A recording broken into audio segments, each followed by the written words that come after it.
Good morning and welcome to the tar education friends. Target all rounder की tar education में मैं प्रकाश कुमार आप सभी का स्वागत करता हूं। आज है दोस्तों 12 अप्रैल 2022। देखेंगे अब तक के सभी महत्वपूर्ण करंट अफेयर्स जो आपकी आगामी सभी परीक्षाओं के लिए अति महत्वपूर्ण होंगे। साथ में देखेंगे ये सभी एक्स्ट्रा फैक्ट्स जो आपको औरों से आगे रखेगा।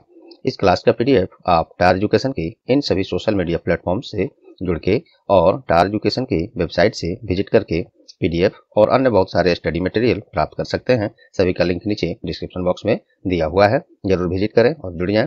तो चलिए बिना देर किए शुरू करते हैं आज का क्लास। प्रश्न हिंदी इंग्लिश दोनों में है।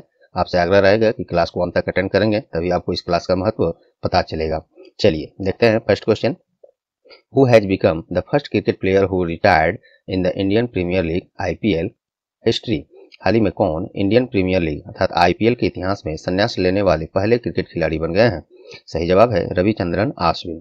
अपने सीनियर इंडियन क्रिकेट टीम के ये प्लेयर हैं और ये फिलहाल जो चल रहा है IPL इंडियन प्रीमियर लीग, इसमें ये राजस्थान रॉयल्स की तरफ से खेल रहे थे और अब तक IPL खेल के दौरान कोई भी क्रिकेट खिलाड़ी संन्यास का घोषणा नहीं किया था और ये रविचंद्रन अश्विन ऐसा करने वाले पहले क्रिकेट खिलाड़ी इंडियन क्रिकेट खिलाड़ी बन गए हैं और ये राजस्थान रॉयल्स की तरफ से खेल रहे थे। चलिए और कुछ 2022 वाला IPL से संबंधित हम काफी महत्वपूर्ण, ध्यान से सुनिएगा सब। ये राजस्थान रॉयल की तरफ से थे और इस बार IPL 2022 का ये 15वां संस्करण है जो भारत में ही इस बार किया जा रहा है। चलिए और देखते हैं IPL 2022 का ये 15वां संस्करण जो है 26 मार्च से 29 मई तक किया जाएगा और इसमें दो नई टीम इस बार शामिल की गई हैं, लखनऊ सुपर जायंट्स और गुजरात टाइटंस। अगला कुछ और महत्वपूर्ण, पिछले बार तक इसमें IPL में कुल 8 टीम शामिल हो रही थी, इस बार 2 नई टीम शामिल हुई हैं। अब इस बार 10 टीमें को टोटल खेल रही हैं।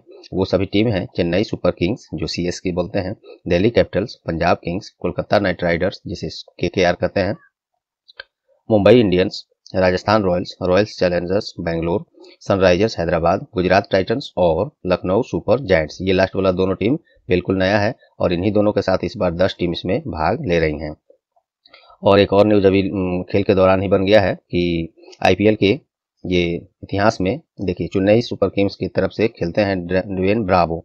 ये IPL के इतिहास में सबसे ज्यादा विकेट लेने वाले क्रिकेटर बन गए हैं। अब तक ये 171 विकेट ले चुके हैं। इससे पहले ये रिकॉर्ड लसित मलिंगा के पास था जो 170 विकेट लिए थे और ये संन्यास ले लिए हैं और लसित मलिंगा श्रीलंका के क्रिकेट खिलाड़ी हैं। तो ये सभी काफी महत्वपूर्ण फैक्ट्स हमने दिया अब तक के IPL 2022 के अनुसार। बाकी खेल समाप्त होगा तो बहुत सारे प्रश्न बनेंगे ही। तो ये तो रहे एक्स्ट्रा फैक्ट। आइए अब ऑप्शन से हम लोग प्रश्न पर ही आधारित कुछ महत्वपूर्ण चीजें देखते हैं इसी तरह के। चलिए रॉस टेलर कौन है? तो ये न्यूजीलैंड के क्रिकेटर हैं और हाल ही में ये रिटायरमेंट की घोषणा इन्होंने कर दिया है। तो आपसे प्रश्न पूछा जा सकता है कि रॉस टेलर अंतर्राष्ट्रीय क्रिकेट से संन्यास ले लिए हैं, किस देश के खिलाड़ी हैं? तो न्यूजीलैंड। बेन कूपर, इन्होंने भी हाल ही में अंतर्राष्ट्रीय क्रिकेट से संन्यास ले लिया है। ये किस देश के खिलाड़ी हैं बेन कूपर? तो ये हैं नीदरलैंड के, नीदरलैंड। और भानुका राजपक्षे इस तरह का कभी भी टाइटल आए इसी तरह के प्रश्न में आपको याद नहीं है तो श्रीलंका जरूर कर दीजिएगा, वहीं पे इस टाइटल के क्रिकेटर और लोग रहते हैं। तो ये एक आइडिया मैंने दिया, कुछ बिल्कुल 100% कोई मंत्र नहीं है, लेकिन हाँ कुछ ऐसे जो है एक्सपीरियंस आपको जो मेरे पास है वो मैं बताते रहता हूँ। भानुका राजपक्षे इन्होंने भी अंतर्राष्ट्रीय क्रिकेट से घोषणा कर दिया है संन्यास लेने का। ये कहाँ के हैं? तो मैंने बताया श्रीलंका के। चलिए तो ये रहे पहले प्रश्न से ये सभी फैक्ट्स, ऑप्शन से वो सभी फैक्ट्स। उम्मीद करता हूँ आपको ये जरूरी फैक्ट्स पसंद आए होंगे, परीक्षा उपयोगी लगे होंगे। यदि लगे हैं तो प्लीज अभी वीडियो को लाइक बटन दबा दें और लास्ट में इसे शेयर करके अपने इस टोटल एजुकेशनल ग्रुप जितने भी हैं शेयर करके टार एजुकेशन का सहयोग करें।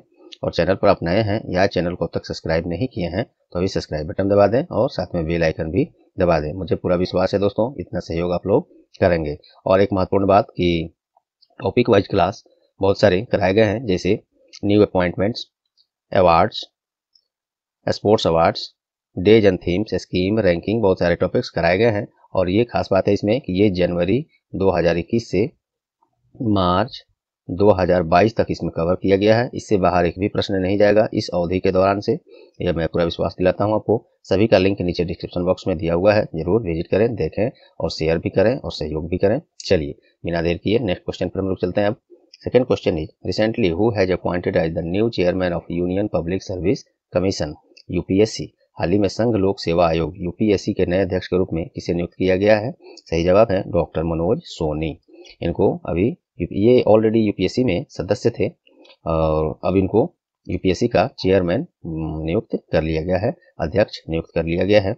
और ये यूपीएससी के अध्यक्ष बनने वाले डॉक्टर मनोज सोनी जो हैं पहले गुजराती व्यक्ति बन गए हैं, अर्थात ये गुजरात से हैं और गुजरात से कोई ऐसा व्यक्ति नहीं था जो यूपीएससी का अध्यक्ष अब तक बना हो, ये पहले व्यक्ति हैं, ये भी याद रख सकते हैं। चलिए, यूपीएससी अर्थात यूनियन पब्लिक सर्विस कमीशन, स्थापना इसका 1 अक्टूबर 1926 में, मुख्यालय इसका नई दिल्ली है और चेयरमैन वही हो गए मनोज सोनी। इससे पहले कौन थे? प्रदीप कुमार जोशी थे। देखिए, ये भी मैं आपको यहाँ क्लियर कर दे रहा हूँ, इससे पहले प्रदीप कुमार जोशी थे। ऑप्शन में अगर दे तो आप कंफ्यूज होकर ये गलत न कर दें। चलिए, अब ऑप्शन के इसी प्रश्न पर आधारित कुछ नई नियुक्तियां हम लोग हाल फिलहाल के न्यूज से देखते हैं। देवाशीष पांडा, ये कौन है? इनको हाल ही में IRDAI के अध्यक्ष बनाए गए हैं, चेयरमैन बनाए गए हैं। IRDAI अर्थात insurance regulatory development authority of India, इसके चेयरमैन देवाशीष पांडा बने हैं। और IRDAI का मुख्यालय कहाँ है? तो हैदराबाद है। इसका स्थापना 1999 में और चेयरमैन हो गए देवाशीष पांडा। नेक्स्ट है माधुरी पुरी बुच, इनको हाल ही में सेबी के नए अध्यक्ष बनाई गई हैं, माधुरी पुरी बुच। इस तरह से अगर प्रश्न पूछा जाए आपको कि सेबी की पहली महिला अध्यक्ष कौन है, तो वो भी जवाब आपका यही होगा, यही बनी है पहली महिला अध्यक्ष, या केवल अध्यक्ष पूछे तो यही होगा। ठीक है, चलिए। और सेबी अर्थात securities and exchange board of India, इसका स्थापना 12 अप्रैल 1992 में। इसका हेडक्वार्टर महाराष्ट्र की राजधानी मुंबई में है और चेयरपर्सन वही हो गई। चलिए, नेक्स्ट है विनय मोहन क्वात्रा, इनको हाल ही में नए विदेश सचिव नियुक्त करने का घोषणा किया गया है। फॉरेन सेक्रेटरी इंग्लिश में जिसे कहते हैं, भारत के नए विदेश सचिव अब बनेंगे विनय मोहन क्वात्रा। वर्तमान में ये विनय मोहन क्वात्रा जो हैं नेपाल में भारतीय राजदूत हैं, एम्बेसडर हैं। अभी जो वर्तमान में हम लोग के विदेश सचिव हैं हर्षवर्धन श्रृंगला, ये 30 अप्रैल को, इसी माह में 30 अप्रैल 2022 को सेवानिवृत्त होंगे। उसके बाद ये विनय मोहन क्वात्रा इनके जगह पर आ जाएंगे। चलिए, और कुछ महत्वपूर्ण ये मैं आपको सचिवों के बारे में बताता हूँ जो अक्सर एग्जाम्स में पूछे जाते हैं। देखिए, कुछ महत्वपूर्ण सचिव जो हैं, कैबिनेट सचिव अभी कौन है? राजीव गौबा है। रक्षा सचिव कौन है? अजय कुमार है। विदेश सचिव वर्तमान में तो हर्षवर्धन श्रृंगला है, लेकिन नेक्स्ट 30 अप्रैल से विनय मोहन क्वात्रा हो जाएंगे, मैंने बताया ही आपको। वित्त सचिव अभी टीवी सोमनाथ है और गृह सचिव अजय कुमार भल्ला है। देखिए, अजय कुमार यहाँ भी है और अजय कुमार यहाँ भी है, तो ये दोनों में फर्क ये है, केवल अजय कुमार के नाम से जो व्यक्ति हैं वो रक्षा सचिव हैं और अजय कुमार भल्ला के नाम से जो हैं वो गृह सचिव हैं। उम्मीद करता हूँ ये आपको पसंद आए होंगे। दूसरे प्रश्न से ये भी सभी फैक्ट्स आए हैं तो जरूर सहयोग कीजिए, जो मैं रिक्वेस्ट हमेशा कर रहा हूँ। चलिए, नेक्स्ट है where has the border Darshan project been inaugurated recently, हाल ही में सीमा दर्शन परियोजना का उद्घाटन कहाँ हुआ है? तो ये हुआ है गुजरात में। केंद्रीय गृह मंत्री और सहकारिता मंत्री कौन है? अभी श्री अमित शाह हैं। भारत में ये मंत्रालय, सहकारिता मंत्रालय पहली बार बना है और पहले मंत्री अमित शाह ही बने हैं, जो ऑलरेडी गृह मंत्री हैं। तो इन्हीं के द्वारा गुजरात के बनासकांठा जिले में भारत पाक सीमा पर नडा बेट एक सीमा है, यहीं पे सीमा दर्शन परियोजना का उद्घाटन किया गया है। यह परियोजना नागरिकों को सीमा पर बीएसएफ कर्मियों के जीवन और उनके कार्य का निरीक्षण करने का अवसर देगा और पर्यटक जो है मिसाइलों, टैंकों, विमानों आदि के देख सकते हैं और उसके बारे में जान सकते हैं, जिसका प्रयोग भारतीय सेना बीएसएफ द्वारा नदा बेट में किया जाता है, यूज किया जाता है। चलिए, गुजरात में हुआ है तो गुजरात के बारे में जान लीजिए। स्थापना इस राज्य का 1 मई 1960 में, राजधानी गांधीनगर है, मुख्यमंत्री भूपेंद्र पटेल हैं और राज्यपाल अभी आचार्य देवव्रत हैं। बीएसएफ की बात हुई है तो देखिए, बॉर्डर सिक्योरिटी फोर्स, इसका स्थापना 1 दिसंबर 1965 में, हेडक्वार्टर नई दिल्ली है और इसके डायरेक्टर जनरल पंकज कुमार सिंह हैं। और इसका मोटो क्या है? जीवन पर्यंत कर्तव्य, ड्यूटी अनटू डेथ। चलिए, नेक्स्ट क्वेश्चन से पहले इसका ऑप्शन देख लेते हैं, कुछ ऐसे ही न्यूज के बारे में। चलिए, तो उत्तर प्रदेश की न्यूज में है, उत्तर प्रदेश राज्य सरकार के द्वारा हाल ही में स्कूल चलो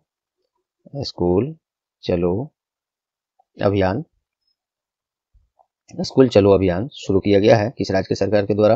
तो ये उत्तर प्रदेश सरकार के द्वारा स्कूल चलो अभियान के तहत राज्य में 100% नामांकन बच्चों का, जो अभी शिक्षा में के लिए कभी स्कूल नहीं गए, तो उनका 100%, राज्य के 100% नामांकन कराया जाएगा। जो बच्चे अभी पढ़ाई नहीं कर रहे हैं, स्कूल नहीं जा रहे हैं, उनका इस योजना के तहत। उत्तर प्रदेश की राजधानी क्या है? तो वो लखनऊ है। वर्तमान मुख्यमंत्री योगी आदित्यनाथ हैं, जो दोबारा से यूपी के नए मुख्यमंत्री बने हैं और राज्यपाल आनंदीबेन पटेल हैं। चलिए, हिमाचल प्रदेश की न्यूज में है, तो हाल ही में हिमाचल प्रदेश सरकार के द्वारा स्कूलों में श्रीमद् भगवद गीता पाठ्यक्रम को शामिल करने का घोषणा किया गया है।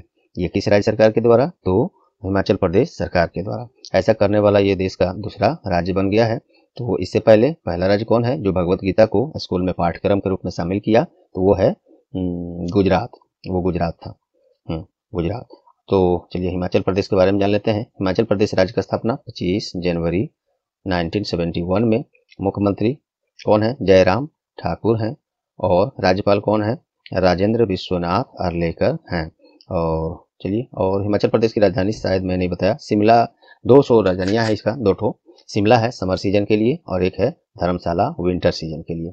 नेक्स्ट है महाराष्ट्र। ये न्यूज में क्यों है? तो हाल ही में किस राज्य के द्वारा कैदियों के लिए पर्सनल लोन देने का योजना लाया गया है? तो ये महाराष्ट्र सरकार के द्वारा व्यक्तिगत ऋण देने का ऐसा योजना लाया गया है महाराष्ट्र सरकार के द्वारा। चलिए, महाराष्ट्र राज्य का स्थापना कब हुआ है? 1 मई 1960 में। मुख्य राजधानी कहाँ है? मुंबई है। और राज्यपाल अभी पहले ये देख लेते हैं। मुख्यमंत्री उद्धव ठाकरे हैं। और राज्यपाल वर्तमान में भगत सिंह कोश्यारी हैं, महाराष्ट्र के राज्यपाल। चलिए, तीसरे प्रश्न से ये सभी फैक्ट्स मिले। नेक्स्ट देखते हैं। On which day has recently been celebrated world homeopathy day? हाल ही में किस दिन विश्व होम्योपैथी दिवस मनाया गया है? सही जवाब है 10 अप्रैल। 10 अप्रैल को विश्व होम्योपैथी दिवस मनाया गया है। और होम्योपैथी और चिकित्सा की दुनिया में इसके योगदान के लिए प्रत्येक वर्ष ये मनाया जाता है। और वैसे होम्योपैथी के संस्थापक जो जर्मन चिकित्सक doctor Christian Friedrich Samuel Hahnemann थे, उन्हीं के जयंती के अवसर पर ये प्रत्येक वर्ष 10 अप्रैल को मनाया जाता है। इस वर्ष विश्व होम्योपैथी दिवस का विषय क्या है, थीम क्या है? तो people's choice for wellness. People's choice for wellness अंतर्राष्ट्रीय स्तर का ये दिवस है। तो थीम भी इंग्लिश में ही होता है, छोटा सा थीम है, इसको याद रखेंगे। चलिए, अब कुछ हम लोग महत्वपूर्ण डेज देख लेते हैं यहाँ के थ्रू ऑप्शन से। 7 अप्रैल को क्या मनाया गया? तो हाल ही में विश्व स्वास्थ्य दिवस अर्थात वर्ल्ड हेल्थ डे मनाया गया है 7 अप्रैल को। और इसका इस बार थीम क्या रहा था? 2022 का विषय क्या रहा था? तो ये था आवर प्लैनेट आवर हेल्थ। ये इसका थीम था, छोटा सा है, बिल्कुल आ सकता है, याद रखेंगे। WHO के ये मार्गदर्शन पर पहल पर ये विश्व स्वास्थ्य दिवस मनाया जाता है। WHO अर्थात वर्ल्ड हेल्थ ऑर्गेनाइजेशन। इसका WHO का विश्व स्वास्थ्य संगठन का स्थापना 7 अप्रैल 1948 में हुआ था। और इसका हेडक्वार्टर मुख्यालय कहाँ है? तो जिनेवा स्विट्जरलैंड में है। चलिए, और इसके प्रमुख प्रेसिडेंट कौन है अभी? तो टेड्रोस अधानोम। चलिए, 1 अप्रैल को क्या मनाया गया है? तो हाल ही में उत्कल दिवस मनाया गया है 1 अप्रैल को। ये उत्कल दिवस क्या होता है? तो उड़ीसा राज्य सरकार अपना स्थापना दिवस को उत्कल दिवस के रूप में, उत्कल दिवस ये मनाया जाता है उड़ीसा राज्य में। राज्य की स्थापना के अवसर पर उत्कल या उड़ीसा दिवस, ये वही राज्य का स्थापना के अवसर पर मनाता है उड़ीसा सरकार। उड़ीसा की राजधानी भुवनेश्वर है। और इस राज्य का स्थापना वही 1 अप्रैल 1936 को। मुख्यमंत्री गणेशी लाल हैं। गणेशी लाल ये मुख्यमंत्री नहीं, ये गवर्नर हैं, ऐसे है। और मुख्यमंत्री इसके नवीन पटनायक हैं। ये सभी फैक्ट्स यहाँ से याद रखेंगे। और क्या बचा? 9 अप्रैल। 9 अप्रैल को क्या मनाया गया है? तो हाल ही में 9 अप्रैल को शौर्य दिवस, CRPF शौर्य दिवस या वीरता दिवस, जिसे इंग्लिश में वैलोर डे से बोलेंगे, वैलोर डे। ये CRPF जो अपना है सेंट्रल रिजर्व पुलिस फोर्स, इसी के द्वारा CRPF शौर्य दिवस या वीरता दिवस मनाया जाता है 9 अप्रैल को। और इस बार वीरता दिवस का 57वां एडिशन था, ये भी याद रख सकते हैं आप। CRPF के बारे में जान लेते हैं। CRPF central reserve police force, इसका स्थापना 27 जुलाई 1939 में। और इसके डायरेक्टर जनरल अभी कौन है? तो कुलदीप सिंह हैं। चलिए, ये सभी रहे चौथे प्रश्न से। नेक्स्ट देखते हैं। हाल ही में 56वां ज्ञानपीठ पुरस्कार 2020 से किसे सम्मानित किया गया है? तो इसका जवाब है नीलमणि फूकन। इनको 56वां ज्ञानपीठ, ये एडिशन याद रखिएगा, 56वां ज्ञानपीठ पुरस्कार 2020 नीलमणि फूकन को इससे सम्मानित किया गया है। और चलिए, ज्ञानपीठ पुरस्कार और इसके बारे में कुछ जान लेते हैं। ये असमिया कवि हैं नीलमणि फूकन, इन्हीं को दिया गया है 56वां ज्ञानपीठ पुरस्कार 2020 का। ठीक है, और इनका ये तो 56वां था, 57वां भी देख लीजिए 2021 के लिए। ये मिला है कोकनी लघु कथाकार और उपन्यासकार हैं दामोदर मौजू, इनको मिला है 57वां। और 56वां मिला है नीलमणि फूकन। मोस्ट इंपोर्टेंट पॉइंट है ये, याद रखिएगा ठीक से। चलिए, ज्ञानपीठ पुरस्कार के बारे में और कुछ हम लोग जान लेते हैं। ज्ञानपीठ पुरस्कार साहित्य में ये बहुत बड़ा अवार्ड होता है। भारतीय संविधान की 8वीं अनुसूची में जो 22 भाषाएं हैं उसके साथ साथ कुल 24 भाषाओं में ये पुरस्कार इस भाषाओं में अच्छे इसको साहित्य के क्षेत्र में विशेष उपलब्धि के लिए, विशेष उदाहरण के लिए ये पुरस्कार दिया जाता है। और ज्ञानपीठ पुरस्कार मरणोपरांत नहीं दिया जाता है, याद रखेंगे। और ज्ञानपीठ पुरस्कार 1961 में स्थापित किया गया था और पहली बार 1965 में प्रदान किया गया था। तो ये सभी काफी महत्वपूर्ण, ये तो सभी पॉइंट्स थे, आपको ध्यान से इसको पढ़ के याद रखेंगे। चलिए, ऑप्शन के थ्रू कुछ महत्वपूर्ण प्रश्न पर आधारित कुछ अवार्ड्स देख लेते हैं जो हाल फिलहाल न्यूज में रहे हैं। चलिए, तो प्रोफेसर रामदरस मिश्रा क्यों न्यूज में है? इनको हाल ही में सरस्वती सम्मान 2021 के लिए चुना गया है, रामदरस मिश्रा को। नेक्स्ट है सत्यपाल मलिक, इनको हाल ही में संत नामदेव राष्ट्रीय पुरस्कार के लिए चुना गया है, सत्यपाल मलिक को। आरेफा जौहरी, इनको हाल ही में चमेली देवी जैन पुरस्कार, जो पत्रकारिता के क्षेत्र में दिया जाता है, चमेली देवी जैन पुरस्कार 2021 के लिए आरेफा जौहरी को चुना गया है। ये स्क्रोल जो एक वो होता है, न्यूज मैगजीन है, पेपर है स्क्रोल, इसी में ये पत्रकार हैं, मुंबई से बिलोंग करती हैं आरेफा जौहरी, इन्हीं को चमेली देवी जैन पुरस्कार 2021 के लिए चुना गया है। चलिए, तो ये रहे 5 प्रश्न एमसीक्यू के साथ दोस्तों। अब हम लोग देखते हैं फटाफट एक्स्ट्रा फैक्ट के साथ। क्वेश्चन अभी बहुत अच्छे अच्छे लिस्टेड हैं, आप बने रहिए। यहाँ तक अगर पसंद आए हैं तो प्लीज़ लाइक बटन दबा दीजिए, शेयर करिए और सब्सक्राइब नहीं किया तो सब्सक्राइब कर लीजिए और बेल आइकन भी दबा लीजिए। इतना विश्वास है मुझे, आप लोग इतना सहयोग जरूर करेंगे। और टॉपिक वाइज क्लास नीचे लिंक है, सभी को जरूर देखिए और शेयर भी कीजिए। चलिए, हाल ही में किस देश के द्वारा शाहीन-3 बैलिस्टिक मिसाइल का सफल परीक्षण किया गया है? तो ये पाकिस्तान के द्वारा किया गया है। शाहीन-3 बैलिस्टिक मिसाइल है, सतह से सतह में मार करने में सक्षम, इस रेंज में। पाकिस्तान की राजधानी इस्लामाबाद है, मुद्रा वहाँ पे पाकिस्तानी रुपये चलता है। प्रधानमंत्री इमरान खान क्रिकेटर थे, जो कि अभी नहीं है, विश्वास मत में वो फेल हो गए सदन में, अभी पोस्ट खाली है ये प्रधानमंत्री का। और प्रेसिडेंट आरिफ अलवी हैं। चलिए, नेक्स्ट देखते हैं। On which bank has recently launch the development series, इसका नाम है डेवलपमेंट श्री संपेज 1111 स्कीम। हिंदी में देखिए विकास श्री, वो यहाँ पे ये ट्रांसलेटेड हो गया। देखिए इंग्लिश वाले भी ऐसे ही देखेंगे सुनेंगे इसको। विकास श्री संपत 1111 ये योजना है, जमा योजना है बैंक के द्वारा। किस बैंक ने लॉन्च किया है इसको? कर्नाटक विकास ग्रामीण बैंक। ये 1111 दिन के लिए इसमें डिपॉजिट किया जा सकता है, 10,000 से लेकर 2 करोड़ तक। जमा योजना है ये, कर्नाटक विकास ग्रामीण बैंक का योजना है।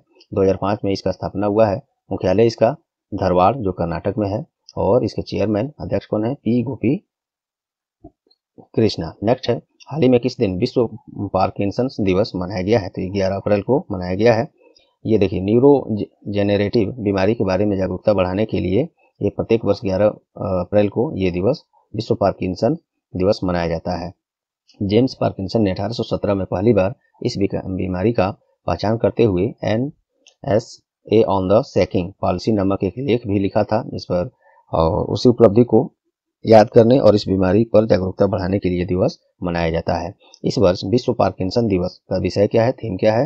तो इंटीग्रेटेड हेल्थ केयर। नेक्स्ट है, who has recently become the first transgender actress to win the best actress award in Manipur state film award. हाल ही में कौन मणिपुर राज्य फिल्म पुरस्कार में सर्वश्रेष्ठ अभिनेत्री का पुरस्कार जीतने वाली पहली महिला ट्रांसजेंडर अभिनेत्री बन गई हैं? ये विशेष हुईरेन है, जो मणिपुर स्टेट फिल्म अवार्ड में ट्रांसजेंडर अभिनेत्री, पहली ऐसी ट्रांसजेंडर अभिनेत्री बन गई हैं पुरस्कार जीतने वाली। चलिए, मणिपुर का राजधानी इम्फाल है, मुख्यमंत्री यहाँ पे एन बीरेन सिंह है और राज्य की स्थापना 21 जनवरी 1972 में और राज्यपाल ला गणेशन है। नेक्स्ट है, famous actor script writer has passed away recently, what is his name? हाल ही में जाने माने अभिनेता पटकथा लेखक का निधन हुआ है, क्या नाम है उनका? तो शिव कुमार सुब्रमण्यम। अभिनेता और पटकथा लेखक थे ये शिव कुमार सुब्रमण्यम, ये इनका निधन हो गया है। 1989 में फिल्म परिंदा से ये अपना करियर शुरू किए थे। इनको फोटो तो यहाँ मैंने नहीं रखा है, आप लोग बिल्कुल पहचानते होंगे। चलिए, कोशिश करेंगे अगले कुछ दिनों से फोटो भी हम लोग इंक्लूड करें क्लास में, ये क्वेश्चंस के साथ में, क्योंकि फोटो यहाँ रहता तो काफ़ी मैं समझ पा रहा हूँ, काफ़ी आसानी होता है आप लोग को यह समझने में। चलिए, शिव कुमार सुब्रमण्यम को बेस्ट स्टोरी फॉर हजारों ख्वाहिशें के लिए बेस्ट स्टोरी ये फिल्म फेयर अवार्ड में सम्मानित भी किया गया था। अब इनका निधन हो गया है। आपसे प्रश्न ऐसे बन सकता है, शिव कुमार सुब्रमण्यम का हाल ही में निधन हुआ है, ये किस क्षेत्र से संबंधित थे? तो ये बॉलीवुड से संबंधित थे, फिल्मी दुनिया से संबंधित थे, ऐसे भी प्रश्न बन सकता है। हाल ही में किसने ऑस्ट्रेलियन ग्रैंड प्रिक्स 2022 का खिताब जीता है? तो ये चार्ल्स लेकरर। चार्ल्स लेक्लर्क ने जीता है ये। और ये कहाँ के, मोनाको से देश से फेरारी रेसिंग गाड़ी के ड्राइवर हैं। ये कहाँ के हैं ये भी पूछा जाता है, इसको ध्यान रखेंगे। नेक्स्ट है, हाल ही में आयोजित वर्ल्ड स्क्वैश चैंपियनशिप 2022 का महिला युगल और मिश्रित युगल का खिताब किस देश ने जीता है? तो ये दोनों ही खिताब अपना देश की टीम ने जीता है। इसको सौरभ घोषाल के साथ भारत के दीपिका पल्लिकल फाइनल में इंग्लिश जोड़ी जो थी, इंग्लैंड की जोड़ी थी, एंड्रियन वालर और एलिसन वाटर्स, इनको हराकर मिक्स्ड डबल स्क्वैश चैंपियनशिप का खिताब इन दोनों ने जीत लिया है। तो आप ये याद रखेंगे, सौरभ घोषाल और ये दीपिका पल्लिकल किस खेल से संबंधित है? तो स्क्वैश से। और हाँ, ऐसे भी पूछा जा सकता है। और ये खेल है जो खिताब जीता गया है, ये भी प्रश्न तो बनेगा ही, तो इस तरह से आप इसको याद रखेंगे। चलिए नेक्स्ट देखते हैं, हाल ही में कहाँ माधवपुर घेड़ मेला का उद्घाटन किया गया है? तो ये पोरबंदर में, गुजरात में पोरबंदर है। वहीं पे अभी राष्ट्रपति हम लोग के कौन है? श्री रामनाथ कोविंद जी, इन्हीं के द्वारा माधवपुर घेड़ मेले का उद्घाटन किया गया है। और इस मेले से देखिए भगवान कृष्ण और रुक्मणी के पवित्र मिलन को मनाने के लिए, जो रामनवमी भी हम लोग कहते हैं, कई जगह रामनवमी के नाम से मनाया जाता है, तो उसी अवसर पर इस मेले का उद्घाटन किया गया है। और 2018 से ही होता है ये माधवपुर घेड़ मेला। कहाँ पे? तो गुजरात के पोरबंदर में। चलिए, गुजरात के बारे में ऊपर हम एक प्रश्न में आपको बता चुका हूँ, तो इसको रन देता हूँ, आप होना चाहें तो रोककर पढ़ लीजिए। चलिए, क्वेश्चन ऑफ द डे आज का देखते हैं दोस्तों। Recently which state government has launch 1064 anti corruption mobile app? हाल ही में किस राज्य सरकार के द्वारा 1064 anti corruption mobile app launch किया गया है? इसका जवाब मैंने कल के प्रश्न में कुछ क्लास में दिया था। उम्मीद करता हूँ कि आप लोग को याद होगा। नहीं याद है तो पुनः क्लास देखें या गूगल सर्च कर लें और इसका जवाब याद भी कर लें और कमेंट भी करके भी हमें भी बताएं। तो चलिए दोस्तों, मैंने आप लोग से ऊपर बताया वो क्लास के लिए, टॉपिक वाइज क्लास के लिए, तो उन सभी क्लास को जरूर देखें और सभी का लिंक नीचे डिस्क्रिप्शन बॉक्स में दिया हुआ है। बहुत खास है दोस्तों, वो 2021 जनवरी 2021 से मार्च 2022 तक कवर किया गया है उसमें। इसको देखने के बाद आपको एक भी प्रश्न इससे बाहर नहीं आएंगे। अब ये मार्च तक हम कवर कर ही दिए हैं और अप्रैल जब ये खत्म, जैसे ही लास्ट होगा अप्रैल 2022, इसमें सभी classes topic wise month wise कराते जाया जाएगा। और इधर ये 1 वर्ष से अधिक ये क्लास है ही, तो आपको अब कहीं दूसरा जगह विजिट करने की आवश्यकता नहीं होगा। और साथ में सब में सभी प्रश्नों में एक्स्ट्रा फैक्ट, स्टैटिक्स पॉइंट जितने भी जरूरी हैं वो भी दिया गया है। तो चलिए दोस्तों, उम्मीद करता हूँ आप लोग को ये क्लास आज का पसंद आया होगा, परीक्षा उपयोगी लगा होगा। यदि लगा है तो प्लीज़ वीडियो को लाइक कर दें, इसे शेयर करके अन्य दोस्तों और ग्रुप्स में, एजुकेशनल ग्रुप में शेयर करके हमारी सहयोग करें। और चैनल पर आप नए हैं या अब तक सब्सक्राइब नहीं किए हैं, अभी सब्सक्राइब बटन दबा दें और साथ में बेल आइकन भी दबा दें, जिससे आपको सभी क्लास का नोटिफिकेशन सबसे पहले मिले और निश्चित मिले। तो चलिए दोस्तों, मिलते हैं और इन सभी सोशल मीडिया प्लेटफॉर्म से भी जोड़ लीजिएगा। तो चलिए मिलते हैं अगले क्लास में, तब तक के लिए good bye, all the best.